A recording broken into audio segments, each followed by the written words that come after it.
അല്പസമയം മുമ്പാണ് കേരളത്തിൽ നിന്ന് മടങ്ങിയെത്തിയ ACC നിരീക്ഷകർ റിപ്പോർട്ട് കോൺഗ്രസ് അധ്യക്ഷൻ മല്ലികാർജ്ജുൻ ഖാർഗെയെ സമർപ്പിച്ചത്. ഏകദേശം 1 മണിക്കൂറോളം സമയം നിരീക്ഷകർ മല്ലികാർജ്ജുൻ ഖാർഗെയുടെ വസതിയിൽ തുടർന്നിരുന്നു. കൃത്യമായി സംസ്ഥാനത്തെ സാഹചര്യങ്ങളടക്കം കോൺഗ്രസ് അധ്യക്ഷനെ നിരീക്ഷകർ അറിയിച്ചു എന്നതാണ് നിലവിൽ നമുക്ക് മനസ്സിലാകുന്നത്. എന്തായാലും അവർ ഇപ്പോൾ ഇവിടെ നിന്ന് മടങ്ങിയിരിക്കുകയാണ്. ഇനി കോൺഗ്രസ് അധ്യക്ഷൻ മല്ലികാർജ്ജുൻ ഖാർഗെ രാഹുൽ ഗാന്ധിയുമായി കൂടിക്കാഴ്ച നടത്തും. നിലവിൽ ഹരിയാനയിലെ ഒരു പരിപാടി ഉള്ളതുകൊണ്ട് തന്നെ രാഹുൽ ഗാന്ധി അല്പസമയത്തിനകം ഹരിയാനയിലേക്ക് പോവുകയാണ്. അതിനുശേഷം ഒരുപക്ഷെ ഇന്ന് രാത്രിയോടുകൂടി തന്നെ രാഹുൽ ഗാന്ധിയും അതുപോലെ തന്നെ മല്ലികാർജ്ജുൻ ഖാർഗെയും കൂടിക്കാഴ്ച നടത്തുകയും ഈ റിപ്പോർട്ടിന്മേലുള്ള ഒരു ചർച്ചകൾ നടത്തുമെന്നതാണ് മനസ്സിലാകുന്നത്. അതിനുശേഷം സണ്ണി ജോസഫ് അതുപോലെ തന്നെ രമേശ് ചെന്നിത്തല അടക്കമുള്ള കേരളത്തിൽ നിന്നുള്ള VD സതീശൻ അടക്കമുള്ള നേതാക്കളെ ഡൽഹിക്ക് വിളിപ്പിച്ച ശേഷം ഞായറാഴ്ചയോടുകൂടി ഒരു പ്രഖ്യാപനം നടത്താനാണ് നിലവിൽ AICC നേതൃത്വം ഒരു നീക്കങ്ങൾ നടത്തുന്നത്. പ്രധാനമായും 3 ഘടകങ്ങളായിരിക്കും AICC നേതൃത്വം ഈ റിപ്പോർട്ടിൽ മേൽ പരിശോധിക്കുക. അത് MLA-മാരുടെ പിന്തുണ, ഇതുകൂടെ തന്നെ പൊതുവികാരം, ജനങ്ങളുടെ പിന്തുണ കൂടുതൽ ആർക്കുണ്ട്, ഇതുകൂടെ തന്നെ ഘടകകക്ഷികളുടെ പിന്തുണ, ഈ ഘടകങ്ങളടക്കം പരിശോധിച്ചുകൊണ്ടായിരിക്കും ഒരു തീരുമാനത്തിലേക്ക് AICC നേതൃത്വം പോവുക.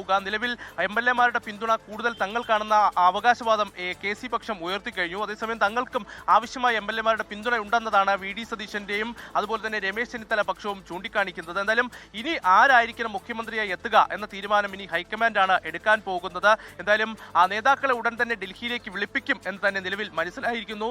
തങ്ങൾ ഈ ഫലം വന്നതിന് പിന്നാലെ തന്നെ കൃത്യമായി തന്നെ സംസ്ഥാനത്തെ MLA-മാരോട് സംസാരിച്ച് അതിന്മേലൊരു റിപ്പോർട്ടാണ് സമർപ്പിച്ചതായി ഇപ്പോൾ നിരീക്ഷകർ വ്യക്തമാക്കിയിരിക്കുന്നത്. ഇതുകൂടാതെ തന്നെ ഇന്ന് ചില ചിത്രങ്ങൾ പുറത്തു വന്നിരുന്നു. KC വേണുഗോപാലിന് കൂടുതൽ പിന്തുണയെന്ന കാണിക്കുന്ന MLA-മാരുടെ അവർക്ക് പിന്തുണ നൽകുന്ന ചിത്രങ്ങളായിരുന്നു ഇന്ന് ഒരു പത്രം പുറത്തുവിട്ടിരുന്നത്. പക്ഷേ അത് യഥാർത്ഥ രേഖയല്ല എന്നതാണ് നിരീക്ഷകർ ഇപ്പോൾ ചൂണ്ടിക്കാണിച്ചിരിക്കുന്നത്. യഥാർത്ഥമായ വിവരങ്ങളല്ല ആ ചിത്രങ്ങളിൽ ഉണ്ടായിരുന്നത്. എന്തായാലും പല ഘടകങ്ങൾ പരിശോധിച്ചുകൊണ്ടായിരിക്കും ഹൈക്കമാൻഡ് ഒരു തീരുമാനം എടുക്കുക എന്നതാണ് നിരീക്ഷകർ ഇപ്പോൾ വ്യക്തമാക്കിയിരിക്കുന്നത്. പൊതുവികാരവും ഇപ്പോൾ അതിലൊരു മാനദണ്ഡമാകുമെന്നും ഇപ്പോൾ നിരീക്ഷകർ വ്യക്തമാക്കിയിട്ടുണ്ട്. എന്തായാലും ഘടകകക്ഷികളടക്കം VD സതീശന് പിന്തുണ നൽകുമ്പോൾ ഇനി ഹൈക്കമാൻഡിന്റെ തീരുമാനം എന്താകും എന്നതാണ് ഏറെ നിർണായകമാവുക. എന്തായാലും വരും മണിക്കൂറുകളിലും ഡൽഹി കേന്ദ്രീകരിച്ച് ചർച്ചകൾ തുടരുമെന്ന കാര്യത്തിൽ സംശയമില്ല. നാളെയോടുകൂടി തന്നെ നേതാക്കളോട് ഒരുപക്ഷെ ഡൽഹിയിലേക്ക് എത്തുവാനും ആവശ്യപ്പെട്ടേക്കും.